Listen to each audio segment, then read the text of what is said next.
Hello students, I am Sanjeev Kumar Vishwakarma, your new chemistry teacher in Paradise Convent School. Okay, we will be starting with chemistry first chapter, that is solid state. Okay.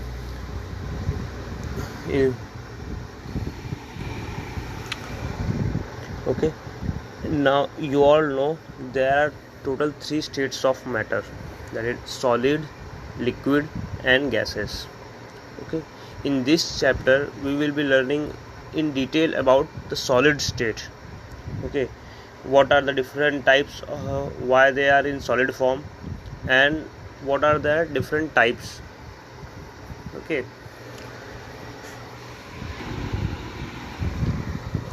ठीक है, तो इसमें हमें समझना होगा crystalline solid state में हम basically 2 चीज़ में पढ़ेंगे, crystalline solid and amorphous solid.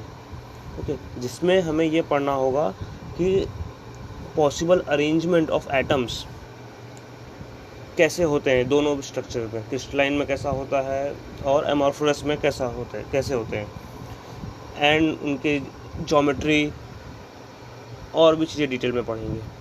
ठीक है, तो बेसिकली ये समझो पहले कि कोई भी states of matter means solid form में क्यों होता है, लिक्विड फॉर्म में क्यों होता है और गैसियस फॉर्म में क्यों होता है. तो the one thing that is important, जो ज़रूरी है इसमें जानने के लिए, is intermolecular forces between molecules and atoms. Okay, अगर गैस समझो ऑक्सीजन गैस है तो only atoms are there. Okay, oxygen atoms combine to form molecule, that is O2 molecules. अब O2 और O2 दो O2 के बीच में इतना वीक इंटरमॉलिक्यूलर फोर्सेस है कि molecules are free to move in whatever volume they are present. Container में present है तो पूरे कंटेनर में मूव कर सकते हैं, वो सिलेंडर में प्रेजेंट है तो सिलेंडर में. Okay, so a very weak molecular forces. In liquid यही मॉलिक्यूलर फोर्सेस थोड़े और स्ट्रॉन्ग हो जा रहे हैं, जिससे they are able to drag, वो मूव कर सकते हैं बट जितना वॉल्यूम दिया टोटल ऑक्यूपाई नहीं करेंगे. ओके, एक लिमिट, हमेशा उनके एक लिमिट फिक्स है. In comparison to liquid and gases, solid में intermolecular forces are very strong between atoms और मॉलिक्यूल्स, जिससे no two atoms are able to move apart, दूर जा नहीं सकते, ना ही वो ज़्यादा नज़दीक आ सकते हैं.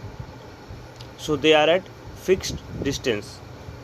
तो क्या कर सकते हैं वो, ओनली ऑक्सीलेट, खाली अपने पोजीशन पे, ऑक्सीलेट मीन्स ऊपर और नीचे मीन पोजीशन से कर सकते हैं.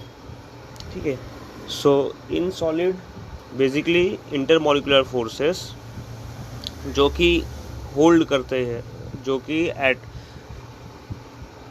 मॉलिक्यूल्स और एटम्स को होल्ड करके रखते हैं, वो बहुत स्ट्रॉन्ग होती है. ओके, देन एक अपोजिंग फोर्स भी होता है, थर्मल फोर्स, थर्मल एनर्जी से बोलते हैं, जो एटम्स और मॉलिक्यूल्स को अपोज, दूर स्प्रेड करती है. So thermal energy is low and intermolecular forces are high in solids. Okay, तो ये क्लियर हुआ कि सॉलिड क्यों है, गैस क्यों है, लिक्विड क्यों है, because of the intermolecular forces. Okay, so what are the characteristic of solid state. तो ये 4 कैरेक्टरिस्टिक है, 5 characteristic.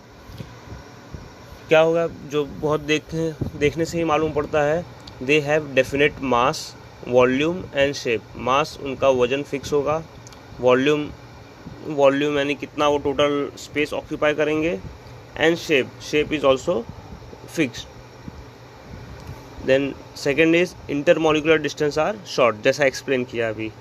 Intermolecular forces are strong, this is third one.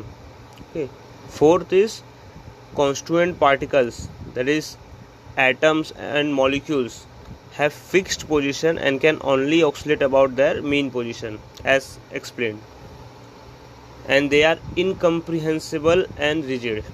इनकम्प्रिहेंसिबल, उन्हें कंप्रेस नहीं किया सकता, दबाया नहीं जा सकता, एक फिक्स्ड वॉल्यूम से ज़्यादा कम नहीं किया जा सकता।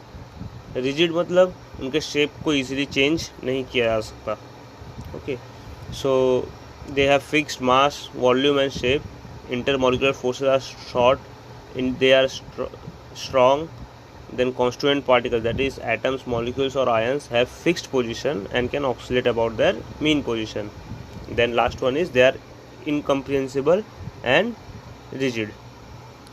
Okay, so now solids are classified as crystalline and amorphous solid. ठीक है, बेसिक डिवीजन है ये कि सॉलिड्स हैं, सॉलिड को दो कैटेगरी में डिवाइड किया गया, क्रिस्टलाइन एंड एमॉर्फस। अब हम क्रिस्टलाइन के बारे में कुछ समझेंगे थोड़ा, और थोड़ा एमॉर्फस के बारे में समझेंगे। तो क्रिस्टलाइन सॉलिड, क्रिस्टल वर्ड से मालूम पड़ रहा है, क्रिस्टल मीन्स इरेगुलर पैटर्न। जब आप इमेजिन करोगे क्रिस्टल मीन्स क्या, एक रेगुलर पैटर्न। तो solid, crystalline solid usually consist of large number of small crystal, ठीक है, each of them having definite characteristic geometrical shape। मतलब क्या हुआ, एक क्रिस्टलाइन सॉलिड में स्मॉल जो एटम्स का अरेंजमेंट होगा वो रेगुलर पैटर्न में होगा। बेसिकली यही है, क्रिस्टलाइन सॉलिड में एटम्स के अरेंजमेंट जो अंदर होंगे वो रेगुलर पैटर्न में होंगे। मीन्स अगर फॉर एग्जांपल ये 5 एटम जैसे अरेंज हुए हैं, नेक्स्ट 5 एटम भी उसी तरह अरेंज होंगे, फिर नेक्स्ट 5 एटम भी सेम पैटर्न में अरेंज होंगे। ऐसा एक रेगुलर अरेंजमेंट होगा जिसे हम पीरियोडिक अरेंजमेंट भी बोलते हैं। ठीक है, वहीं एमॉर्फस सॉलिड में ये नहीं होगा, जो regular arrangement, they are randomly oriented बोलते हैं, उनका अरेंजमेंट फिक्स नहीं होता, दे आर जस्ट, ठीक है, इरेगुलर अरेंजमेंट बोलते हैं। ठीक है, example of crystalline solid are salt, that is NaCl, sodium chloride. ठीक है, NaCl and quartz. Example of amorphous solid, glass, rubber, plastic. Okay,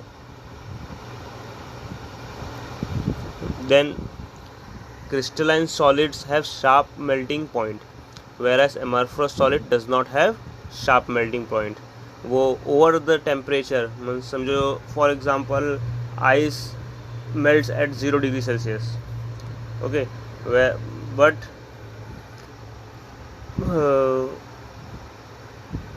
कोई amorphous solid होगा तो वो ओवर द टेम्परेचर, एग्जांपल समझो 120 to 160 पे बॉईल होगा, वाटर 100 डिग्री पे बॉईल हो जा रहा है, तो कोई एमॉर्फस लिक्विड होगा, एमॉर्फस सॉलिड होगा, तो 120 to 160 के रेंज में वो मेल्ट होता होगा।